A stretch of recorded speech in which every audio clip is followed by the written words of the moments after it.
দরজার পেছনে জামা কাপড় ঝুলিয়ে রাখার অভ্যেস কি আপনারও আছে? তাহলে এই অভ্যেস এখনই চেঞ্জ করুন। এর পরিণতি কিন্তু মারাত্মক ভয়ঙ্কর।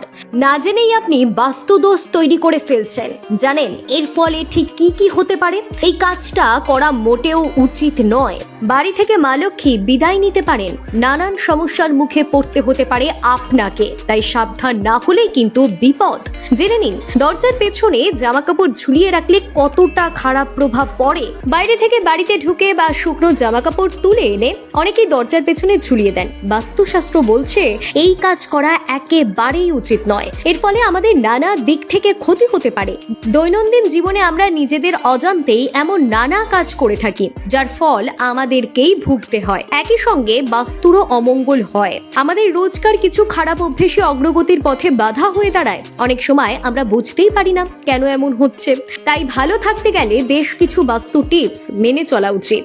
এরই মধ্যে একটি হলো দরজার পেছনে হুকে জামা কাপড় ঝুলিয়ে রাখা। বহু মানুষই দিন শেষে বাড়ি ফিরে পরনে থাকা পোশাক খুলে দরজার পেছনে ঝুলিয়ে দেন। অনেকে আবার ভিজে জামা কাপড়ও দরজার পেছনে ঝুলিয়ে রাখেন। এই কাজটা করা মোটেও কিন্তু উচিত নয়। এর ফলে আমাদের নানা দিক থেকে ক্ষতি হতে পারে। জানেন বাস্তু মতে দরজার পেছনে জামা কাপড় ঝোলানো কতটা অশুভ এবং কেন অশুভ জানুন। তবে আসলে হিন্দু ধর্ম মতে বিশ্বাস করা হয় দরজার ওপরে মা লক্ষ্মীর বাস।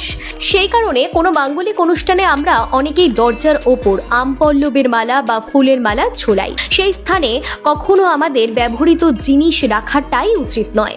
দরজার পেছনে জামা কাপড় ঝোলালে লক্ষ্মী দেবী রুষ্ট হন। এর প্রভাবে অর্থকষ্ট দেখা দিতে পারে। প্রচুর পরিশ্রম করার পরেও পর্যাপ্ত অর্থপ্রাপ্তি নাও হতে পারে। আপনার টাকা ইনকাম করলেও টাকা হাতে থাকতে চাইবে না। আয়ের তুলনায় ব্যয় বেশি হতে পারে। দরজার পেছনে জামা ঝোলানোর ফলে বাড়ির পরিবেশও নষ্ট হতে পারে। পজিটিভ শক্তির পরিমাণ কমে গিয়ে নেগেটিভ শক্তির পরিমাণ বৃদ্ধি পায়। বাড়ির লোকজনের মধ্যে মতবিরোধ লেগেই থাকে। পরিবারের শান্তি বিনষ্ট হয়। ব্যবসা ও চাকরির স্থানে নানান সমস্যার সম্মুখীন হতে পারেন আপনি। জীবনের অগ্রগতি একেবারে থমকে যেতে পারে। সাফল্যের পথে বাধা আসতে পারে। বাড়ির সদস্যদের শরীরের উপর এর কুপ্রভাবও দেখা যায়।